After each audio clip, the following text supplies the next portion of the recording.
ನಟಿ ರಮ್ಯಾ ಮಾಲೀಕತ್ವದ ಗಾರ್ಮೆಂಟ್ಸ್ ನಲ್ಲಿ ಅನ್ಯಾಯ ಆಗಿದೆ ಅನ್ನುವಂತಹ ಆರೋಪ ಕೇಳಿಬರ್ತಾ ಇದೆ. ಏಕಾಏಕಿ ಮಹಿಳಾ ಕಾರ್ಮಿಕರು ಇವರನ್ನ ವಜಾ ಮಾಡಿರುವಂತಹ ಆರೋಪ ಕೇಳಿಬರ್ತಾ ಇದೆ.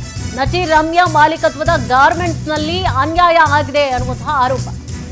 ಏಕಾಏಕಿ ಮಹಿಳಾ ಕಾರ್ಮಿಕರ ವಜಾ ಮಾಡಿದ್ದಾರೆ ಅನ್ನುವಂತಹ ಆರೋಪ ಕೇಳಿಬರ್ತಾ ಇದೆ. ಚೌಧರಿ ಗಾರ್ಮೆಂಟ್ಸ್ ಬಳಿಯಲ್ಲಿ ಮಹಿಳೆಯರಿಂದ ಪ್ರತಿಭಟನೆಯನ್ನ ಮಾಡಲಾಗಿದೆ. ಚಿಕ್ಕಬಳ್ಳಾಪುರದ ಟೋಲ್ ಬಳಿಯಲ್ಲಿ ಇರುವಂತಹ ಗಾರ್ಮೆಂಟ್ಸ್ ಇದು. 2 ತಿಂಗಳಾದರೂ ಕೂಡ ಇನ್ನು ಸಂಬಳವನ್ನ ಕೊಟ್ಟಿಲ್ಲ ಅನ್ನುವಂತಹ ಆರೋಪವನ್ನ ಮಾಡಲಾಗ್ತಾ ಇದೆ. ಸಂಬಳವನ್ನ ಕೇಳಿದ್ದಕ್ಕೆ ಹೊಸ ನಿರ್ವಾಹಕನಿಂದ ವಜಾ ಮಾಡಲಾಗಿದೆಯಂತೆ. ಹರಿಪ್ರಸಾದ ನಿರ್ಧಾರದಿಂದಾಗಿ ಬೀದಿಗೆ ಬಿದ್ದಿದೆ ಕುಟುಂಬಗಳು. ಹೊಸದಾಗಿ ಬಂದಿರುವಂತಹ ನಿರ್ವಾಹಕ ಹರಿಪ್ರಸಾದ್ನಿಂದಾಗಿ ಈ ರೀತಿಯಾಗಿ ಆಗಿದೆ. 150ಕ್ಕೂ ಹೆಚ್ಚು ಕಾರ್ಮಿಕರನ್ನ ಹರಿಪ್ರಸಾದ್ ವಜಾ ಮಾಡಿರುವಂತಹ ಆರೋಪ ಕೇಳಿ ಬರ್ತಾ ಇದೆ. ಇದು ನಟಿ ರಮ್ಯಾ ಅವರ ಮಾಲೀಕತ್ವದ ಗಾರ್ಮೆಂಟ್ಸ್. ಈ ಒಂದು ಗಾರ್ಮೆಂಟ್ಸ್ ನಲ್ಲಿ ಮಹಿಳೆಯರು ನೋಡಿ ಪ್ರತಿಭಟನೆಯನ್ನ ಮಾಡಿದ್ದಾರೆ. ಕಾರಣ ಏನು ಅಂತಂದ್ರೆ 2 ತಿಂಗಳಿನಿಂದ ನಮಗೆ ಸಂಬಳ ಕೊಟ್ಟಿಲ್ಲ, ಕೇಳಲಿಕ್ಕೆ ಹೋದ್ರೆ ನಮ್ಮನ್ನ ವಜಾ ಮಾಡ್ತಾರೆ, ಸಂಬಳ ಕೇಳಲಿಕ್ಕೆ ಹೋದ್ರೆ ನಮ್ಮನ್ನು ವಜಾ ಮಾಡಿದ್ದಾರೆ ಅನ್ನುವಂತಹ ಕಾರಣವಾಗಿ ಆರೋಪವನ್ನ ಮಾಡಿ ಮಹಿಳೆಯರು ಪ್ರತಿಭಟನೆಯನ್ನ ಮಾಡಿದ್ದಾರೆ.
अभी 2 मंथ से सैलरी नहीं आया, 2 महीने से सैलरी नहीं आया। सर को बोलने जाती कि सैलरी डालो तो बोलते हैं डाल दिया। झूठ बोलते हैं, डेली झूठ बोल देते हैं। वो घर में चेक करते हैं नहीं आया सैलरी, बोलते हैं कि सैलरी डाल दिया तो नहीं आया। घर में आके बोला और कंपनी से निकाल दिया मेरे को, बोलते जाओ काम नहीं है अभी। ऐसा होता है क्या कंपनी में?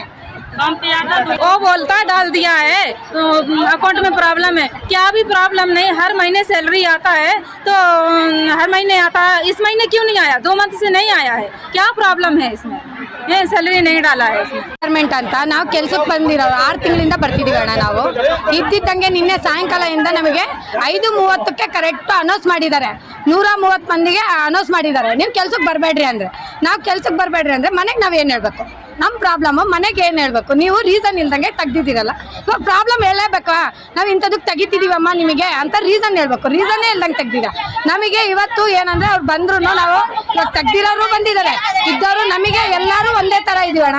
ನಾವೆಲ್ಲ ಕೂಡಿ ಇಟ್ಕೊಂಡೇ ಬರ್ತಿರೋದು. ನಾವು ಒಬ್ರು ಮಾತು ಒಬ್ರು ತೆಗಿಯಲ್ಲ ಅಂತ ನಾವೆಲ್ಲರೂ ಒಂದೇ ಇದ್ರಾಗಿದ್ದೀವಿ. ನಮಗೇನು, ನಮಗೆ ಇಲ್ಲಿ ನಮಗೆ ಇದ್ಬೇಕು, ನಮಗೆ ನ್ಯಾಯ ಬೇಕು. ನಮ್ಮ ಸ್ಯಾಲ್ರಿ ಹಾಕಿ ನಮಗೆ 2 ತಿಂಗಳದ್ದು ಸ್ಯಾಲ್ರಿ ಹಾಕಿ ನಮಗೆ ನ್ಯಾಯ ಕೊಡಿಸ್ರಿ. ಅವರು ಇದ್ದಿದ್ದಂಗೆ ಹೋಗ್ಬಿಡ್ರಿ ಅಂದ್ರೆ ಮನೆಗೆ ನಾವು ಏನು ಹೇಳ್ಕೋಬೇಕು ಹೇಳ್ರಿ? ನೀವೇ ಮನೆಗೆ ಏನಂತ ಹೇಳ್ಬೇಕು? ನಾವು ಮನೆಗೆ ನೋಡಿದ್ರೆ ನೀವು ಯಾತಕ್ಕಿಲ್ಲ ಕೆಲಸ ಇಲ್ವಾ ಅಂದಿದ್ದಕ್ಕೆ ಯಾತಕ್ಕೆ ಅಂತ ಕೇಳ್ತಾರೆ, ಏನಂತ ಹೇಳ್ಬೇಕು ನಾವು?